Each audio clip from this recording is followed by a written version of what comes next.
You are listening to the Success Leaves Clues podcast, where we're having conversations with regular people doing outstanding and legacy-changing things in corporate America and entrepreneurship. If you're looking for the blueprint to help you make less mistakes on your journey to freedom and ultimate purpose, then this is the podcast for you.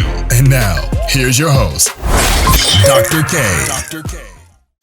Hey, so welcome to another episode. I have with me today Ashley Wynn-Grimes.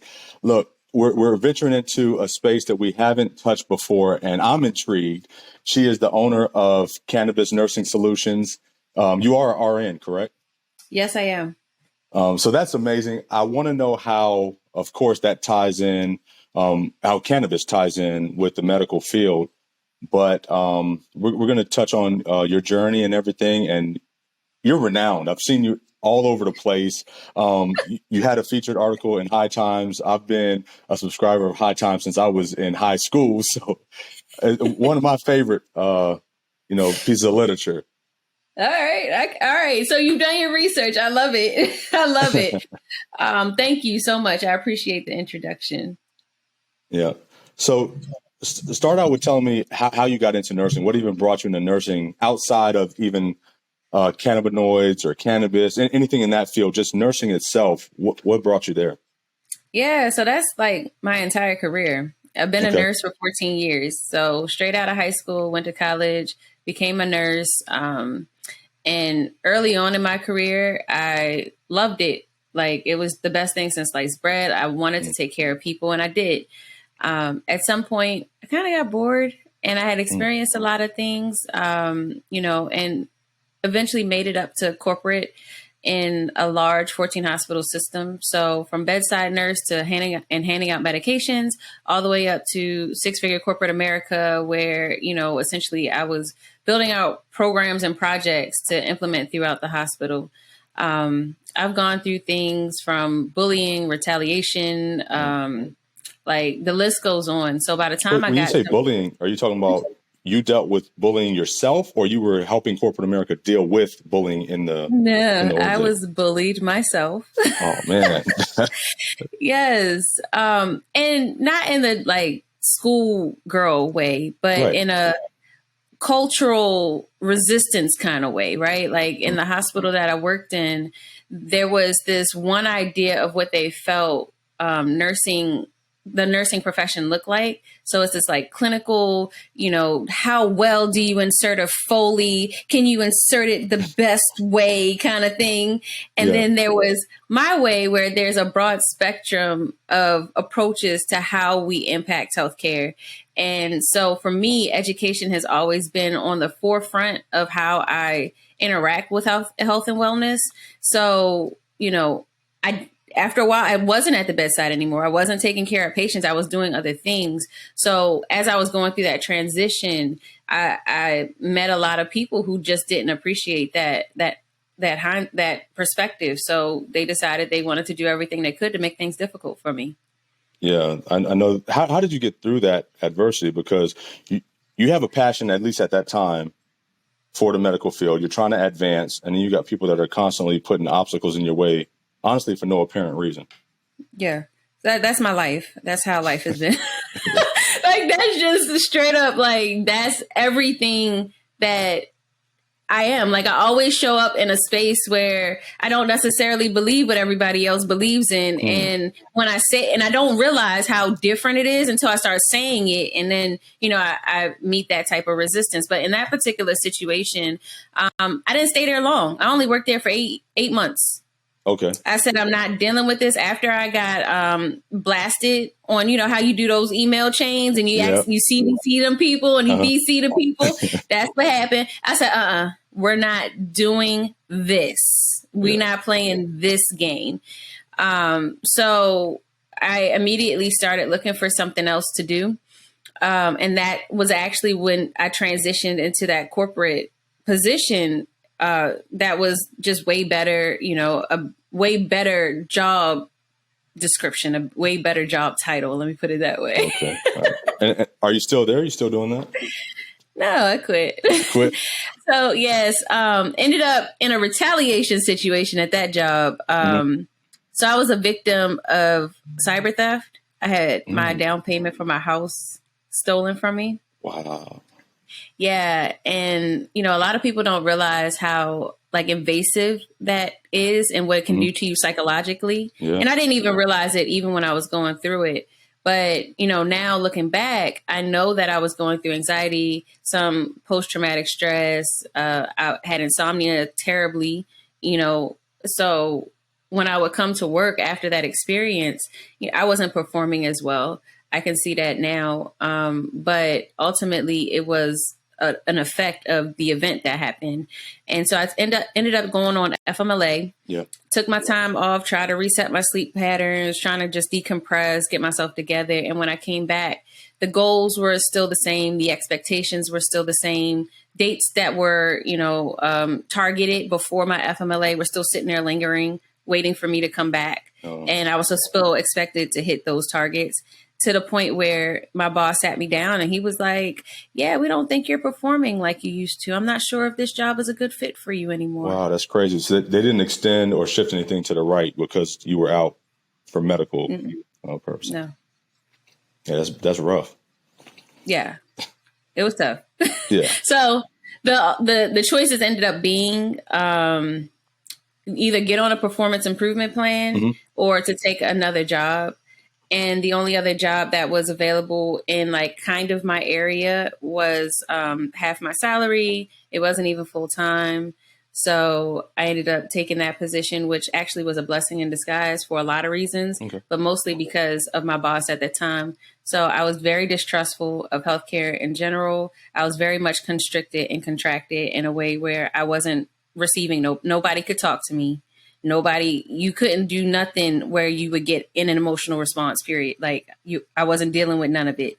Totally shut inside myself. And my boss, and like to the point where I would tell my boss, she would come and do my, you know, evaluations. She'd be like, yeah, so what are your goals? I have none. Make some up, please. Like that's literally how that conversation would go. But did you really have goals, or you didn't want to share them? Like, were you in a space? I didn't want to share them. Okay. Nope. I didn't want to integrate who I was with this role. Got you.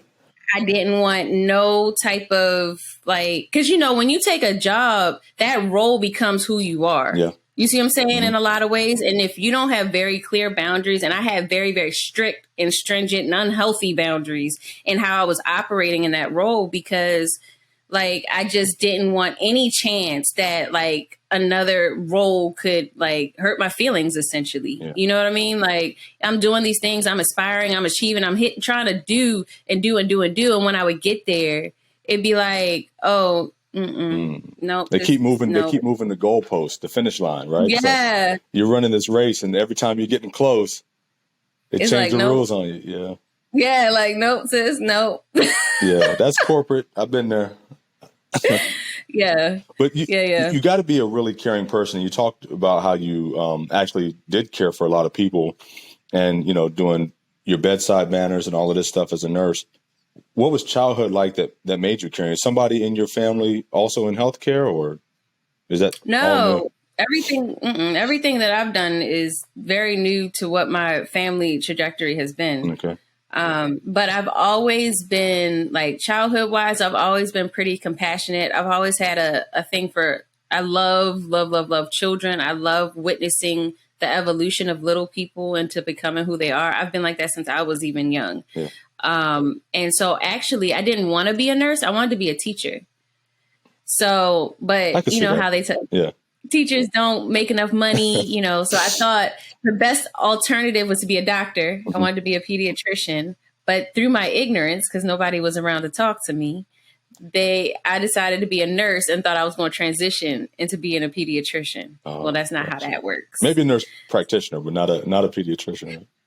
And I thought about that after the fact, because again, I didn't even know what the roles were. Like, I didn't know you could be a nurse practitioner. I didn't know what that was. Yeah. Like, I just knew I wanted to care for people. I just knew that, you know, I wanted, and I still feel this way. I always want my work to not be painful. I want it to be something that I truly love doing. Mm. And if it doesn't feel good, I don't want to do it.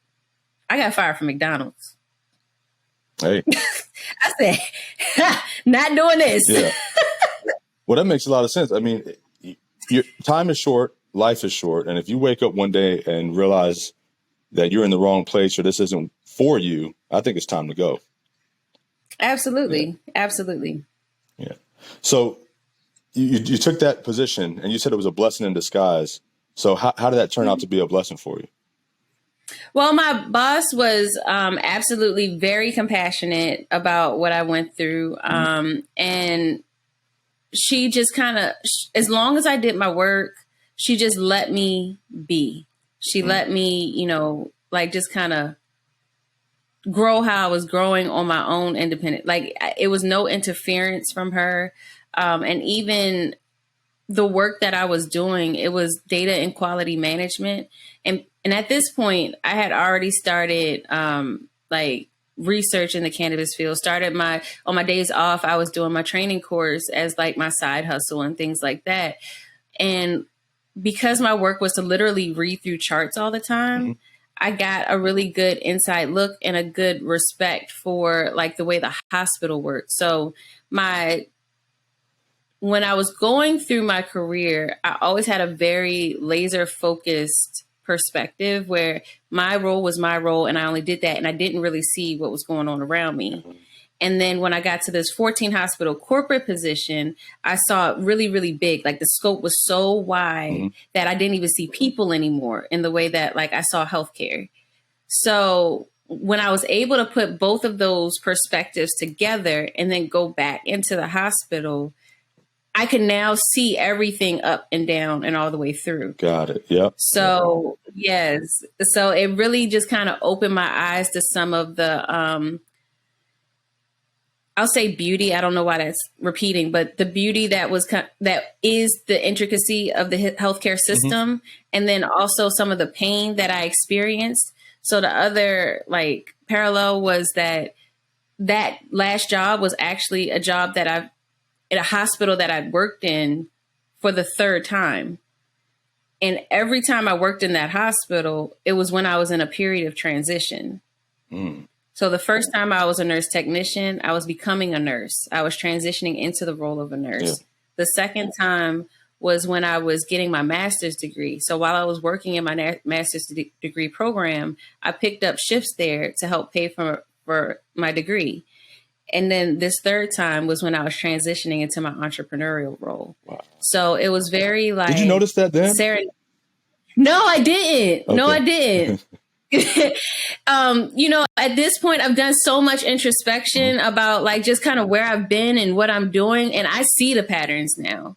So, you know, and even when I'm going through the difficult phases, like as an entrepreneur, I still see the patterns and I'm very, very in tune with it. And it doesn't take me years to look back. It's like hours to look back, you know, or a day to look back. It's not this whole big, you know, terrible decision. I can course correct in real time because I've spent so much time analyzing what my experience has been. That's a great skill set to have, to be able to do self-reflection. There's people who never look back over their life and they keep repeating the same mistakes. And now you're able to analyze the space that you're in, the mistakes you're making, and help you, you know, propel your career or your business a lot faster. Yeah, I think so. Yeah. And I can feel when things are shifting. It's crazy. Yeah. So every phase of the business journey is hard. So, you know, you're right. It is an asset to be able to know when to sit back and to pay attention and to take note and settle and all these kind of things. So, yeah.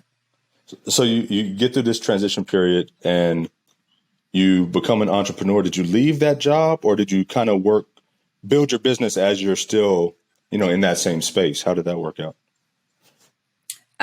So I was doing both simultaneously at one point, and then I just was tired of going. So I just quit. All right. I was like, I've had enough. So yes, that's what happened. I just quit. So it's been a year since I've quit my last hospital job. Congratulations. So I think about this anytime somebody, you know, steps out on faith or they become an entrepreneur. A lot of the fear for most people becoming an entrepreneur or, you know, going full time in their business is the income. Was that Mm-hmm. a struggle for you, or how did you get through that part? So, okay. So after I lost that money through the cyber theft, Yeah. I said, let's go balls to the wall. We're going to figure out how to get some real estate property, right? So I invested in, I managed to figure out how to keep the house we were living in, move into the house that we bought. And then I also managed to get some real estate as an investment. So we had renters in two of the houses at one point, and everything was inflated last year. So I was able to take that money from those houses. I sold them, and then I used that as income temporarily. Wow, what a move! So, yeah. But you took what about the transition before that? So you had the job when this cyber theft happened. You had you had the corporate position. You're making a lot of money, and you took a pay cut for about half of your salary. What was the impact like that for that on your family? That was tough. Yeah, that was tough. But I ended up being kind of resourceful in a lot of ways, using credit to my advantage. We cut back a lot. Yeah. We we just cut back a lot, to be honest with you. My car was already paid off. Like, I'd already done a lot of things to consolidate in a lot of ways. But yeah, it was financially, it was a tough time. But we managed to figure it out. Like I said, I was doing the training course on the side. What's the training course on? That helped out a lot. Cannabis medicine for nurses. Okay. So is that the teaching the them business, about, or is the business something separate, but you also teach? No, that is the business. I help nurses leverage their stories to monetize personal brands using cannabis as their unique selling proposition. I like that you got it together. I want to unpack that because 90% of that went over my head. So, all right. Okay. So you're teaching nurses how to take their experience and their stories. Is that what it is? And then what do they transition that into? So they can either consult with different brands. So, okay, let's back up a little bit. So cannabis is medicine, period, right? That's the end of that sentence. And a lot of people don't know that, and they don't realize that. A lot of people, we grew up in an era with the war on drugs. A lot of people have gone to jail behind the idea of cannabis. And the narrative has been, this is your brain on drugs. And we're talking about a plant that can actually save lives. So what needs to happen in healthcare is there needs to be some acknowledgement of this fact. There are patients that currently consume that the interaction of that medicine is not good for them. They're consuming in a way that is likely unhealthy and unintentional. And there needs to be some guidance in respect to how we're achieving wellness with the use and the consumption of this plant. And then in addition to that, cannabis as a whole, there are some safety considerations that go into it. So has your plant been, mixed with fentanyl? Does it have pesticides in it? Yeah. Right. So there's a very severe impact in not acknowledging the plant. But the reason why is because it's a Schedule I substance. Right. So hospitals don't want to acknowledge cannabis as medicine. With that being said, there's a huge learning curve in the way that we operate as a profession. There is a lot of opportunity for nurses to be able to intersect their knowledge of the body, of disease process, and then their expertise in the specialty that they've chosen in regard to cannabis as medicine. They can be an asset to dispensaries. They can be an asset to patients. They can be an asset to hospitals, and then to other nurses as well. Okay, so how can they be an asset to the hospitals if the hospitals are reserved about cannabis in general? Because they don't know it yet. They don't know it yet. They're not ready, but it's okay because we're here when they are. And the questions are still they're being asked. It's just that it's getting swept under the rug. So remember, I have a bird's eye view and a very targeted view of what healthcare looks like. So it comes up from a patient's point of view all the time. Patients come in, they might try and consume on hospital grounds, but the first thing you want to do is kick them out. Why would you kick out a paying client? Y'all losing money off of something y'all are unaware about. They need us. These nurses, they are sick. Nurses can be patients too. So what y'all going to do? We got a nursing shortage. Where are these nurses? There's a bunch of nurses sitting out here not well using cannabis as medicine, but because you want to demonize cannabis plant, you missing out on bodies that could be taking care of patients. They need us. They just don't know it yet. All right. So does it depend a lot on the state that you're in if this is going to be something that, can be trained and educated well, or can it work in all 50? Wait, I'm not sure I understood the question. All right, so you're training nurses to help, educate hospitals and things like that with cannabis. Can that work in all 50 states, or does it work better in some states who've maybe already adopted a decrim or at least a medical use of marijuana? There's room for evolution in all 50 states. There is definitely some inconsistencies in our cannabis programs. If you have a med program, it's broken. If you have a rec program, it's broken. There's a lot of this is a new baby. This industry is in its infancy. We're transitioning out of the prohibition actively as we speak. So what it looks like today, I can almost guarantee you 10, 20 years from now, it will not look like that now. So at the end of the day, when I say there's opportunity, there is so much opportunity to create something, some type of product, some sort of thing. I went into the hair store. They got these things for the girls with the edges now, where you just put it around this part where the edges are. I'm like, what? Just to lay down that. It's an edge scarf. It's not just a scarf because I'm familiar with this. It's just the edge scarf because I got lots. So I usually don't have to do all of that. But I was like, you know what? It just took one person to make this one small change in something that already exists and is making millions. So why are we not seeing the opportunities that exist in this industry that barely has any structure in it as it is today? Yeah, you're right. It's growing. It's a lot of opportunity. I was telling you about with your interview and your appearance with High Times, right? And so if we take just that magazine, I've been reading High Times since I was probably in middle school, high school.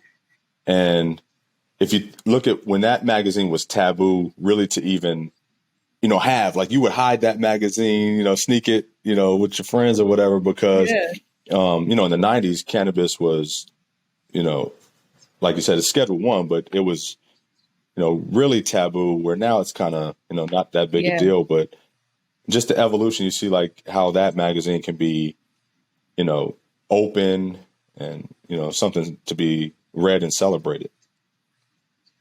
Yeah, absolutely. Absolutely.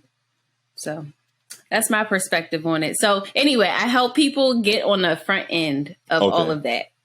Help nurses, yes. And what does that look like for the nurses? So I'm talking about kind of their process. So they're a nurse, they find you, and then kind of what's their journey through your curriculum to their end result?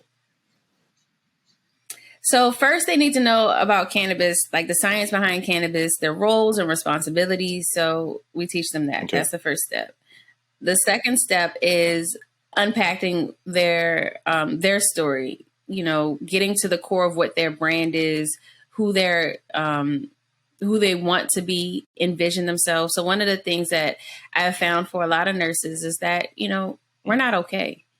We've been through a lot through the pandemic. We see things regularly, there's a lot of anxiety. There's a lot of depression. We have terrible sleeps. We have all of these, just kind of soft conditions that aren't really acknowledged, but they impact us greatly in just the quality of our lives. Back pain is severe. Knee pain is severe for us because we're on our feet all the time. It's just all of these things that tend to trend in the way that we operate. Our sleep patterns are totally off because we do shift work. Some of us work night shift. The trauma that comes with seeing death regularly, So with that being said, a lot of times when people come to me about cannabis, it's likely because cannabis has impacted their own lives, and the depth of which their experiences have gone. You could probably say, oh man, poor Ashley or whatever. But there are some nurses who have gone through way bigger trauma than I have, in a way where it's been life and death, in a way that, like, I don't even know how on a day-to-day basis they're able to care for patients, because they've been harboring, aspects of who they are away, so they can care for not only their patients, but their families, but their, loved one, all of their loved ones. Because we generally tend to have this, like, I have to take care of everybody type of personality. So anyway, when they come to me, it really is about digging deep into identifying and integrating who you are with who you want to be in order to show up authentically for the people that you want to serve. Okay. And then, so they get through your program, and then what are they going on to do? They're going on to start their own businesses. So one young lady has what is it called? Like I want to say a mom and pop shop. She has a mom and pop shop, and she has CBD products in her mom and pop shop. CBD is legal in all 50 states. She understands the laws in her state very well, and essentially is going on to eventually start her own podcast, or eventually, do pop-up shops, pop-up shops for her community and things like that. So, being able to help guide and direct them to the things that they're already trying to do right now is just integrating and weaving them to overcome that stigma. Yeah. Because a lot, like for her, for example, she has her pop-up shop, but she wouldn't really talk about cannabis like that. Like, she knew she wanted to, but there was this fear of it. But if you understand your purpose and your why clearly, that fear doesn't have to exist. You can talk about it, and you can integrate it in everything you're already doing. Okay. And when we're talking about cannabis, are we talking about the full spectrum, or are we only we're talking about, like, in a medicinal sense, only CBD? My perspective is that it's the whole plant. So CBD actually is a cannabinoid, like similar to THC. They're both cannabinoids. We like to say CBD is a good one, THC is a bad one. They all come from the same plant. That makes a lot of sense. Like, how are we going to separate? So I guess they have different functions and different uses. But if it's medicinal, I guess it depends on your ailment or what you're dealing with, on what you need to receive from that plant, right? For healing. Intention. Yes. I think that is the difference. Am I in a habit loop and I'm just consuming it for consumption purposes, or do I want to have fun? I would consider that rec.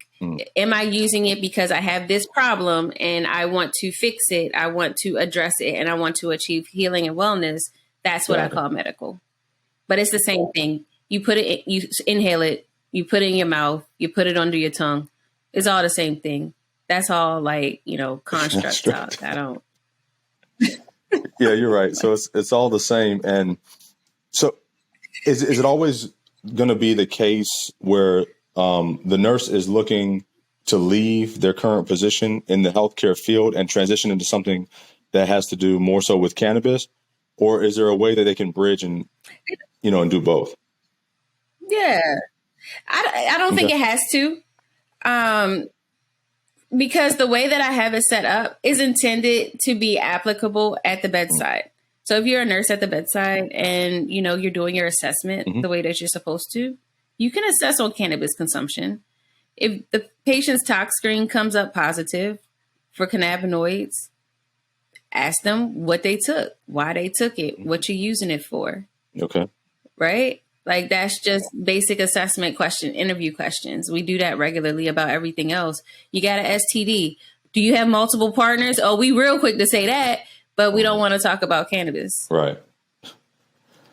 That's important too, because for nurses, I see them as truly the real, prescribers and the doctors. A lot of times the doctors only come in just to kind of validate or sign off on a piece of paper, when the nurses actually, worked and dealt with the patient, have already pretty much prescribed and diagnosed, and they just give a recommendation to the doctor, where the doctor is now the licensed professional that can prescribe this drug.